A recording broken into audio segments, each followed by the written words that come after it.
continuing the conversation. I'm going to kick us off by, we're going to ask each other some questions. And I'm going to start. So Deval, Deepa this morning kicked us off with a very powerful encouragement on rethinking how we frame vulnerability beyond poverty, potentially with more intersectionality in many different dimensions.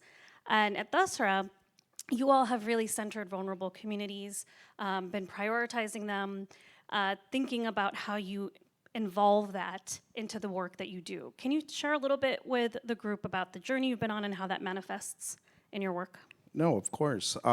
So for those of you who don't know, we've been around now for 24 years, and we've had the privilege to serve multiple nonprofits across India, helping them dream big, helping them scale if that is part of their dream, and supporting them through that process. And it wasn't until sort of a year or two before COVID hit that we realized, just because myself and Neera, who are the co-founders of Dasra, were born and brought up outside of India, we ended up finding organizations and supporting leaders who looked and felt more like us. Not by intent, not by design, but it was what we did. And I think it was sort of a year or two before COVID hit that we realized that we needed to sort of use the same learnings that we had in working with amazing leaders across the country, but really take it a step to sort of include those that have had those lived experiences.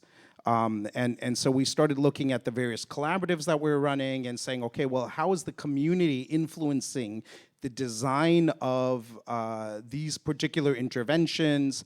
How are they part of the process in terms of where we go as Dasra as an organization? And how do we start supporting sort of more of these groups to bring their voice to a table that usually they've not just had a voice on. And so our work with adolescents and sanitation sort of shifted to us funding slightly larger organizations and enabling them to sort of execute their programs, to creating an advisory council, which is based with youth in India that tells us what to do in our adolescence work.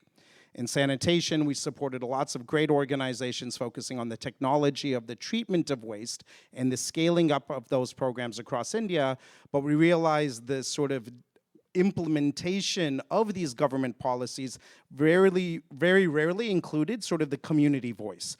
And so how did inclusion become part of that process in ensuring that the most vulnerable communities, number one, are identified, and number two, are actually used, not in a negative way, but their inputs actually drive what then local governments do in terms of placing the sanitation in areas that they need. And so these were sort of aspects that we used, not just in the collaboratives, but also with Rebuild India Fund, which was how do we then support more proximate leaders, individuals who have lived experiences with the same level of support that we gave in Educate Girls, a Magic Bus, an Akshay Patra, and so many other organizations that we were so lucky to sort of help when their budgets were under 1 crore rupees. For the last 24 years, and we've seen them really create greater impact. But how do we use those same principles to work with another type of organization, ones that are just closer to the ground, and to be honest with you, therefore we feel that will be just more sustainable, because as Deep said in the last panel, these NGO leaders, it's not a choice. This is a necessity. And so if we can support them in their communities, we feel that we can create greater impact. So with that, I'm gonna ask you a question. So I know we've been very lucky, at least with Dasra and the work that we've done, to have some of our NGO partners be awarded the Skoll Fellowship, whether it's Educate Girls or Rahman. And since sort of the fellowship has taken steam, there's many other sort of big bets that have come about, or prizes, whether it's Audacious, McKinsey Scott, Co-Impact. And so I guess my question is, as Skoll sort of looks at diversity and inclusion, and while you support 4 to 6 organizations annually, where sort of is your strategy based in terms of focusing on other sort of leaders who may not be the 4 to 6 that get selected at Oxford every year? Yeah, thank you for that question. And for those of you who don't know, the Skoll Foundation was founded 1999 by Jeff Skoll, our founder, and he was the first president of eBay. And it's really his wealth that drives the foundation's work and his vision for a sustainable world of peace and prosperity for all. And that for all piece is really important as I get to answering your question. For the first 20 years, the Skoll Foundation did really have our portfolio driven by the Skoll Award for Social Innovation, and it's been 4 to 6 Skoll awardees, as we call them, that get the award, and it's a 3-year award, and we celebrate them and champion them every year at a convening that we hold at Oxford University, which you were referencing. About 4 years ago, we hit that 20-year milestone and really took a look at, okay, well, what is the impact collectively of these, the work that the foundation has been doing? And we had amazing organizations in our portfolio, still do. And yet we have always been driven by change that's durable and lasting, often called in the philanthropic lexicon systems change, has been the thing that we have been after. And for us, it felt like we could do more, and the community of Skoll awardees were telling us, you need to do more. And what that meant was really take the assets that we had, not only our dollars, but as an institution who had been in the field, there's a lot of credibility. There's networks that were part of doors we can open, the convenings that we can hold that can provide access to other networks and resources on behalf of the portfolio. And so we decided to really focus in on issue spaces. So we have focus areas now where we can concentrate these assets in the hopes that maybe we can try to do collective work to actually drive durable change in those spaces. So that includes health system strengthening, climate action, inclusive economic growth, democracy and governance, and justice and equity. And some of this work is in the United States, but most of it is global, and some of that includes a big presence in India as well. And for us, when we did that shift 4 years ago, it became really important to center equity in the way in which we did the work. So who we fund, how we make those decisions, and who's on the team, who's on our board. So it really was kind of like an inside out kind of an approach. And that was sort of imperative for us. If we were looking at durable change, we had to look at examine sort of how we were centering that ourselves so that we were removing barriers for progress, both within the philanthropic ecosystem, but also then looking at the solutions that we were looking at and how those solutions were actually lasting to durable change. And for us, sorry, I'll get to the response here, but the value that we really kind of came back to is that we have as a foundation is trust those closest to the challenge to drive the change.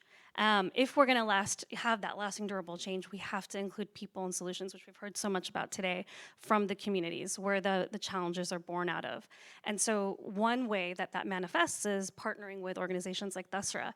We are a US-based foundation. Most of our staff is here in the Bay Area, but we are not, yet we have a global footprint in terms of who we fund.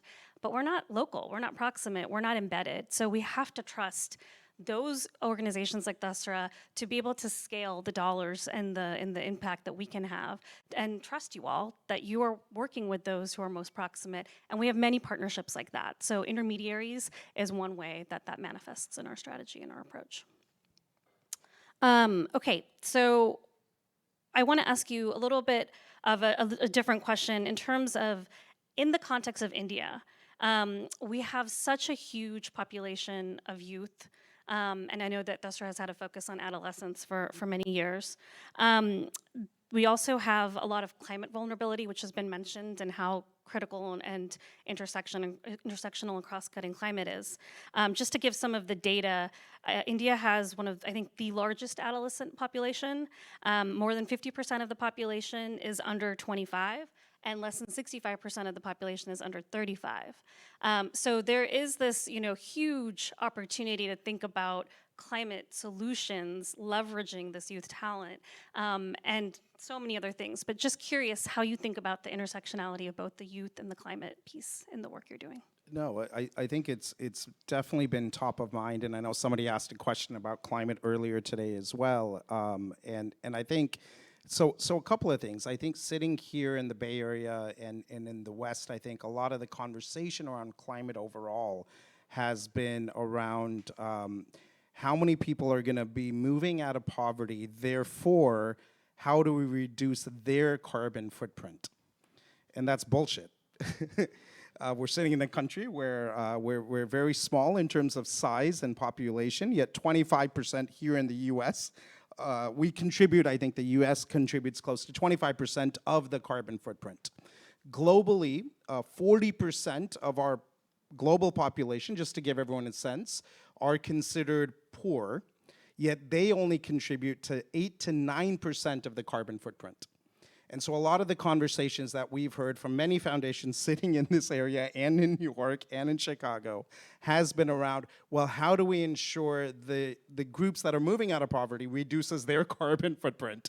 And our view at Dasra has been that that cannot be the conversation. I mean, yes, there's a need for electric cars and all the rest of it, but when you're dealing with communities who've never even had a ceiling fan, much less an air conditioner, sort of leading by how are they gonna reduce their carbon footprint is not the right answer. And so I think what we've been doing at least is spending a lot of time in meeting organizations in various sectors, because we've realized, again, the intersectionality is not just a climate NGO. Regardless of what you're doing, you will be affected by climate, just like people have been affected by COVID, and really listening to communities on the ground to understand what their needs are, to ensure that they're able to access education, healthcare, livelihoods, and the rest of it. And so today, in fact, in Bangalore, with a phenomenal Indian foundation called Rain Matters Foundation, we just launched Climate Rise, which is an alliance of close to 50 NGO partners coming together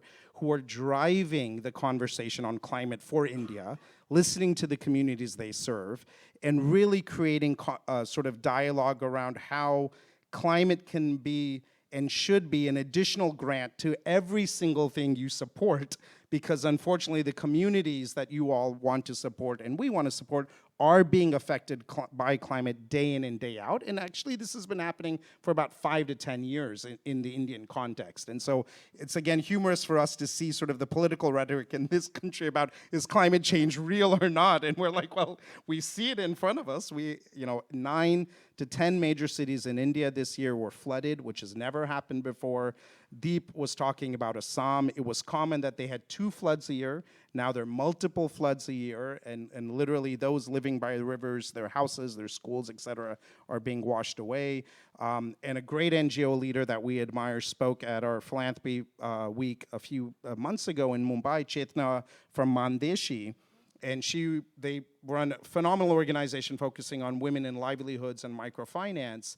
And she was saying that for the longest time, she also was like, no, I focus on livelihoods, not on climate.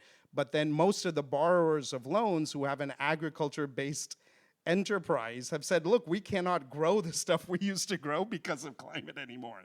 And so even Chetna was saying that if she doesn't include the climate lens in her livelihoods work, then women aren't going to get livelihoods. They're not going to be able to take loans out. They're not going to be able to repay them, et cetera. And so I think for us, it's really been about changing the narrative from sort of a Western-driven, how do we ensure that more people use electric cars, et cetera, to now really focusing on what do the community need today, because they are dealing with climate change, and how are they driving this conversation versus sort of multilateral agencies abroad. And so this is sort of our first attempt to look at climate. It seems more sort of attuned to our own vision of really letting communities determine solutions versus technology determine solutions. But we're excited, and Ashish spoke about this earlier, we're excited to see other sort of climate initiatives like this take place in India, because I think there's a need for multiple sort of types of groups to be sort of focusing on this, because it is a definitely critical need. And to your last point sort of about youth, I mean, they are the ones who are going to be most affected, and they're also the ones who are willing to change the fastest. And so a lot of the work that Deep does, or Deepa does, or many of the NGOs in the Rebuild India Fund does, works with, those youth are the ones who are driving some of these conversations, because they're seeing, the effects day in and day out. Yeah, so that's sort of where we see sort of that intersectionality. I guess my question back to you is, when you think about sort of donors who are starting their journey. Skoll has been around for many years, large team, large amount of resources, et cetera. When people are starting their donor journey, what are some of the sort of things you think they should keep in mind to be more impactful, to be active and deep listeners, and to really enable more than sort of do the opposite? Yeah, and you know, I'll share some thoughts with the humility of, it's not like we have it all perfect. There's a lot that we continue to learn and examine in our own practices and approaches. And so from that space and that, learning orientation, I'll share a couple of things. I think ultimately it comes down to learn by doing and don't do it alone. And those are the two things that continuously come to us and we keep coming back to, is the urgency of the moment we're in and the challenges we're in. It's like, let's just get the capital moving and get it out into the hands of those who are able to, who have the solutions, right? And move with trust, move with love, as Deep encouraged us to do. But need not do it alone, because I know it can be daunting. We also heard that on the stage. It's deeply personal. It can, philanthropy can be deeply personal. It can be confusing to know where to start and what's right and what's not. But there are others who have done the work to feel like hopefully they can give you some credibility, some comfort, and we do that all the time. We figure out what our role is. We don't fund early stage. We fund kind of more mid-stage organizations so that we can kind of be a platform and a pathway to Audacious and Co-Impact and some of these other bigger places. And that's where we leverage and rely on Dasra and others in this room to tell us and work with us and partner together in terms of who we should work with. So it's really about looking at who are the other funders that have sort of shared values, and how can you come together and do the work. The other thing I would say is we do a lot of collaborative, work, and it's taken us not just working with other foundations and philanthropists, but kind of this journey of centering equity in our work, acknowledging that we are, speaking to that power dynamic piece, we are just as much a part of these systems. So not looking at it from an outside-in perspective, really looking at what you have to bring to the table beyond the money. And if it isn't anything, honestly, then just write the check. But if you do have access to networks, relationships, other funders, et cetera, then think about what role you can play that's additive without forcing that, right, on any of the people that you partner with and fund, but truly, honestly, coming to the table in partnership. And that's a spirit that we try to continue to push on. Should we open it up for questions? Yeah. Yeah.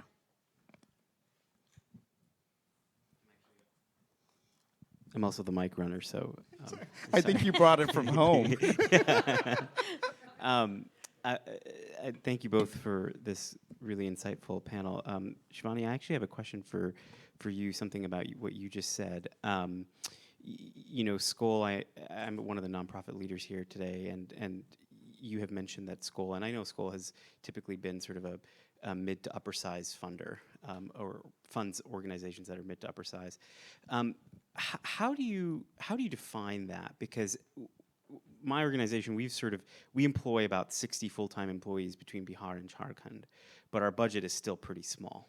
And so I'm just trying to understand and wrap my head around what does it mean, and how do funders define that size based on geography of where the work is taken? If I employed 50 or 60 people here, my budget would be much bigger. And so, but as an organization, we're sort of precluded from funding opportunities because, well, we just don't have the budget, even though we have. So I'm just curious if you could elucidate that a little bit. Yeah, I can share from the Skoll perspective.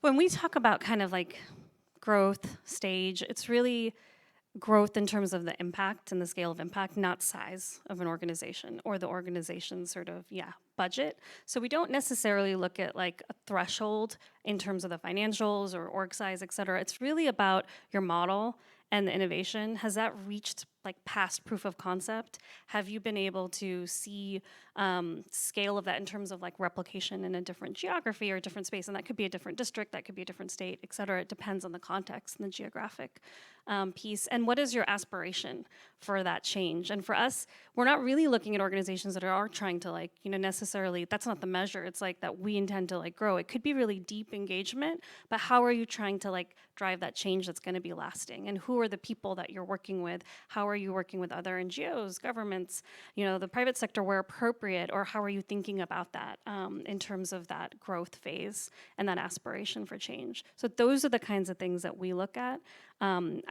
school.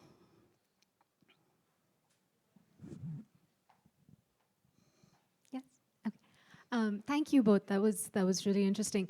Shivani, to pick up on something you said about, I'm soliciting advice for funders, and so I think when we support proximate leaders, like one option is to write the check, get out of the way, and that's it. Another option is, as you said, also think about opening doors, using your network and connections.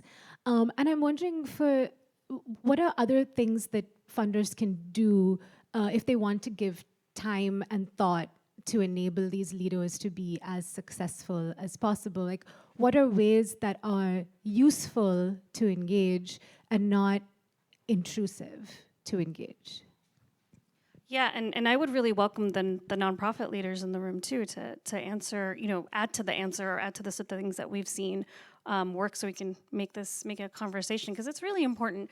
I think for us, what it's come down to is something that has been said, I think, multiple times, is about trust. So building those really trusted relationships with those that we partner with and that we get to fund and support, to then be able to have, hopefully, the power dynamic is always going to be there, but to hopefully have those honest conversations around what are the toughest things you're facing right now? What are the things that are really hard right now? And then thinking about, are there things we can do in our capacity to help? And in some cases, there's a mismatch. We won't have the skill set or the perspective, but maybe we could connect them to someone who does, maybe not. Maybe it's just about, spreading the word, and what we do have is really good storytelling or really good convening power. So, okay, we have a partnership with TED. Let's try to get you on like the main stage, right, at TED or at like a TEDx conference, and you can, have that space. And we also actively are looking for those partners that will provide that leverage. And for us, it's, we are an institution, so I know that as an individual or family, office or individual philanthropist, it's very different. But I think ultimately it comes down to just that relationship and trying to build a space of trust to understand what will be most helpful. What are the things that are, and actually not even putting on the nonprofit to tell you, because they don't know what you bring to the table, but what are they struggling with? What are their hopes and what are their needs? And then thinking about how we can come to the table. But yeah, please, others who are in, I don't know if you want to add to this. Yeah, I was just going to add, because what we've been doing with Rebuild India Fund, at least, is after an organization gets committed 5 years of support, then we work with the organization for them to do an internal diagnostic on their institutional capacities.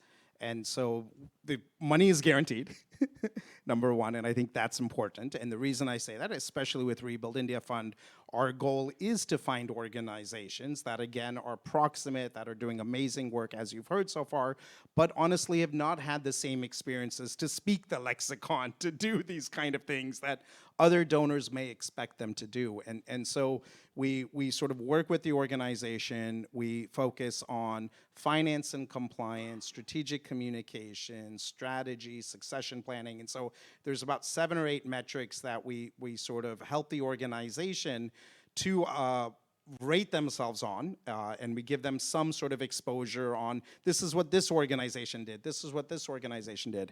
And then post that, we ask the leader, again, extremely, it's voluntary for them, in no way does it affect their funding, but if they want to choose one area to sort of improve upon, then Dasra can help them sort of either ourselves, or we'll find like you were just saying, resources or others that can sort of help them along. And now that we have a cohort of 75 organizations, what you'll always see in any sort of cohort is you'll find organizations, their peers, that are actually doing amazing work in certain of these areas.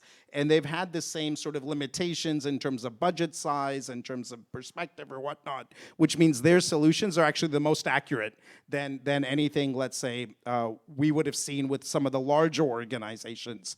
But I think sort of doing that post-funding, and I know Meteor Network, I know Lobo mentioned them earlier, but I know when they sort of started supporting us in 2012, they were fantastic at that. In fact, they had a very strict confidentiality policy that the grant-making team, after the grant was made, they had a talent team who would come out and support the NGOs, and that talent team was not allowed to share any data with the grant-making team.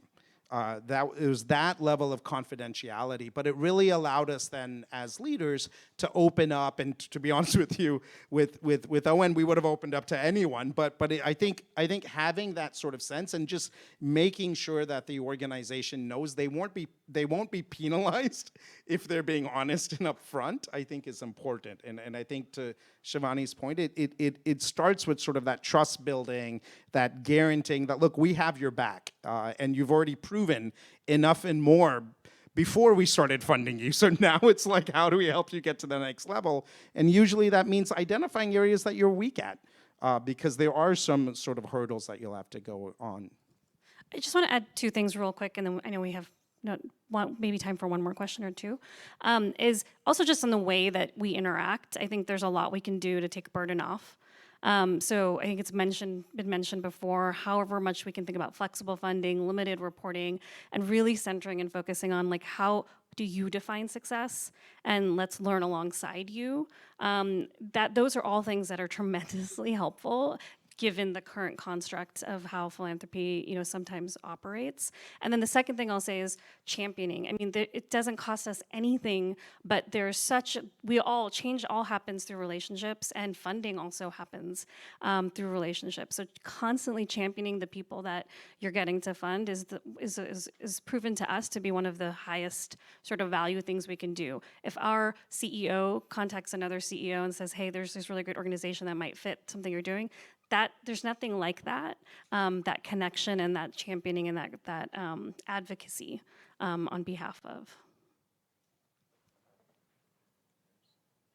A microphone. There's a question in the front. Oh, is the question over there too? Okay, There yeah, is so we a can. question over here. Yeah, sorry. Go ahead, and then we'll come here. Sorry about that. No worries at all. I was way at the back. I'm Ash. Thank you again for a lovely talk. I am a master's student at Berkeley, and I work with Go Katie. Bears. Woo! And I work with Katie, an agritech nonprofit in Hyderabad.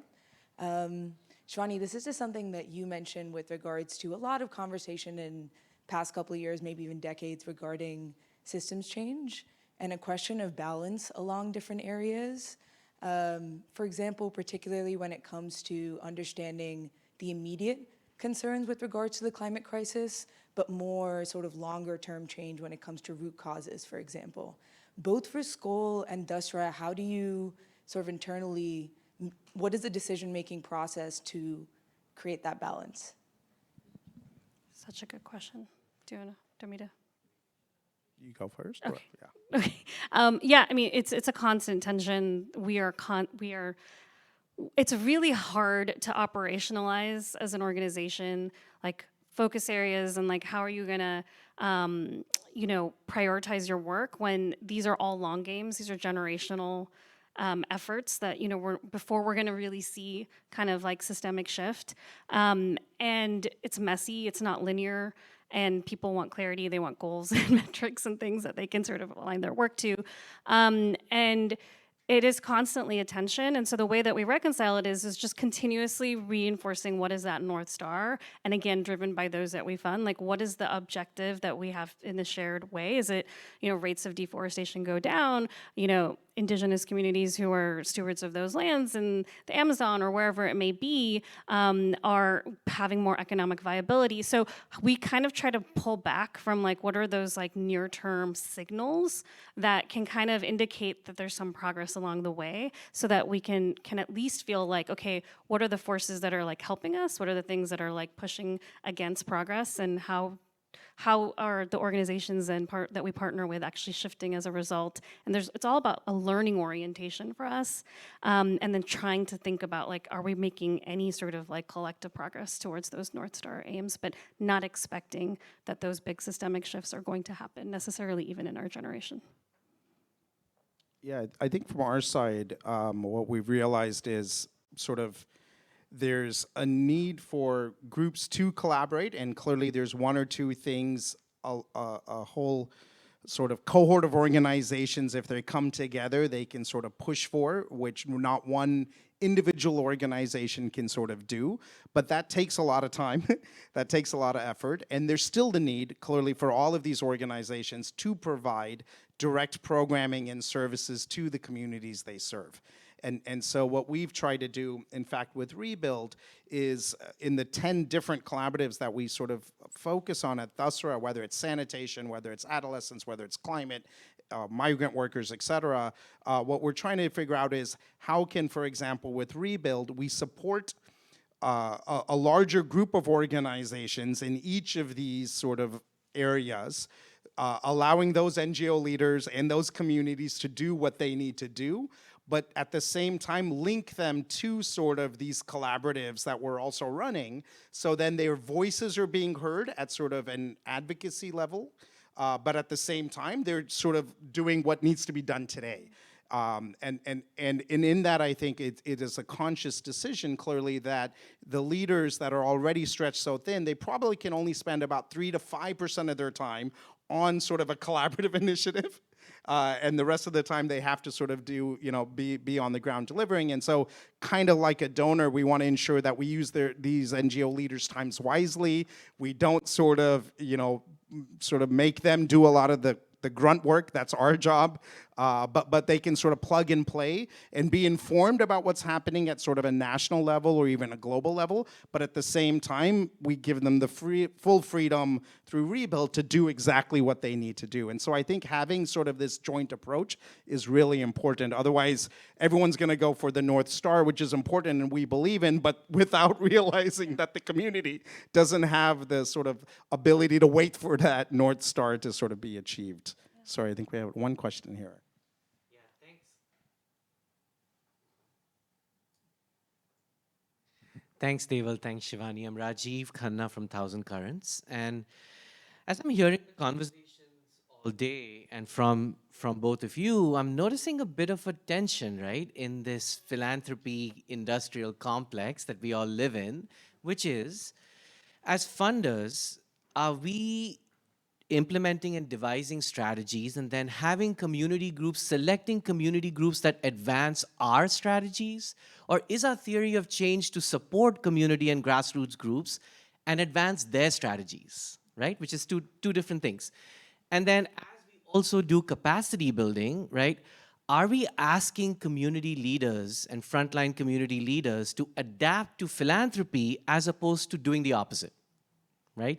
Shifting philanthropy up to the needs, priorities, visions, dreams, and practices of grassroots leaders. So I'd love to hear kind of your take on how you navigate some of these tensions and how we can shift philanthropy to really make it community accountable. I mean, this is the hope and the aspiration of like what you've laid out, is that we are community accountable. But I recently heard this stat, and some of you may have heard this before, but in the United States, there are more philanthropic foundations than there are dry cleaners. And what that really means is like, and every one of them is different, right? Everyone has their own approach.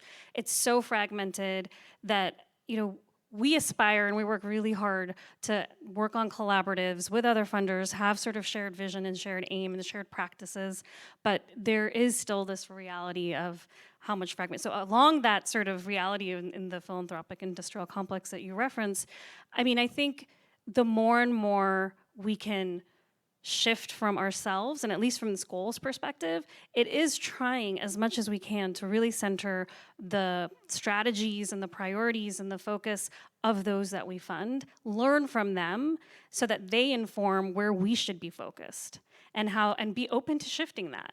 And it's really hard to operationalize that, but because you're driving with change all the time, but that's nothing compared to those who are on the front line driving change. So it's sort of like, if we're in the work, we got to be in the work. And in the work means being led by those who are closest to it.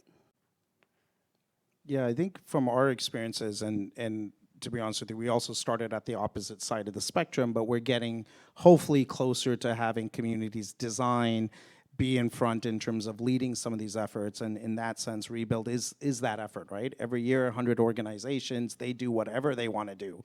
And we just support them. And again, that unrestricted funding allows them to do the pilots, allows them to experiment, allows them to fail and all of that. And there's no questions asked around that.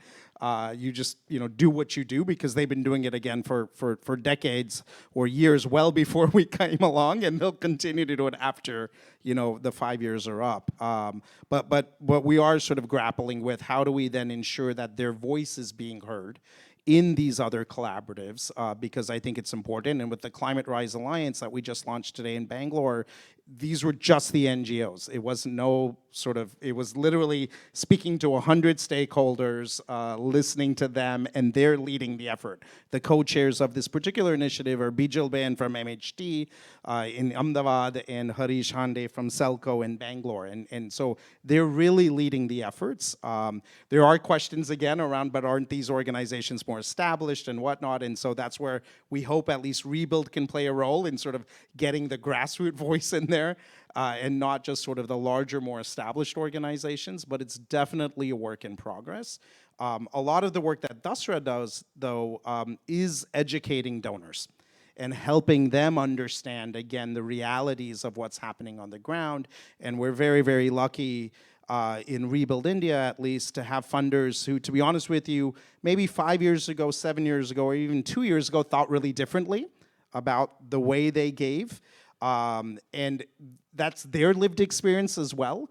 But once we have, for example, members from the CSR community in India interact with our NGO leaders, come to a workshop, not for a presentation, but just see how these NGOs are interacting, what their challenges are, et cetera, most people are converted. But I think that exposure is important. And I think as Dasra, we realize we're so fortunate that we have that exposure day in and day out. And so how do you create that exposure more so, and it's hard. I mean, Deep and Deepa have families, they have organizations to run. They've been spending close to 2 to 3 weeks here in the U.S., and we feel horrible about that. But at the same time, we know what they can express, no one from the Dasra team will be able to do justice to. And so I think it's figuring this out, and I know Lobo's been pushing us for years on, like, every month, just bring NGO leaders to the Bay Area. They should be having informal conversations, et cetera. But I think it's finding, again, that balance and not putting all the onus on these leaders who are already so busy. But yeah, we still have a ways to go at Dasra. I think lastly, I just want to say, in terms of like everything we've heard in grant making, I just wanted to highlight this example where over COVID, we started working with migrant laborers. We created something at Dasra called Social Compact. And when we were speaking to the SCOL team, I guess about a year ago, we sort of sent them what our plan was. 3 to 5 year plan, I guess. This is sort of where we're trying to go. And we were waiting to hear back from SCOL on, okay, what are next steps? What are the proposal, et cetera. And literally within a few days, we got our plan written into a 2-page document, which was the grant agreement. We didn't have to write any proposal. They spoke to 3 people. They spoke to the NGO leaders. They spoke to the corporate leaders. I mean, they did a decent amount of due diligence, far better than, I guess, our ability to write in text, but they just gave us the grant. With no strings attached. And then in December, we got another call to them saying, look, we've given you this in 4 tranches, but if you want the money up front, we can even give you more now.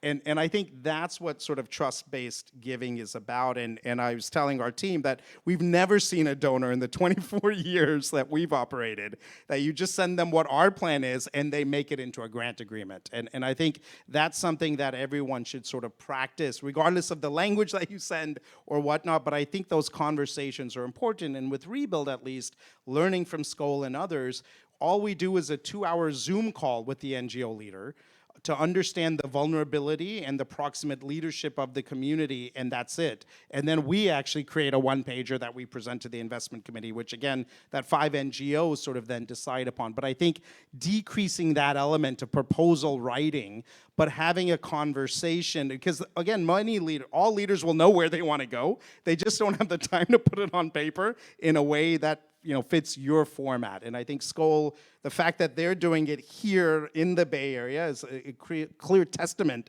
that this can work, and you can actually then focus more on, okay, what's happening on the ground and how can we help, versus how do you create a proposal in our template. So thank you for setting that trend.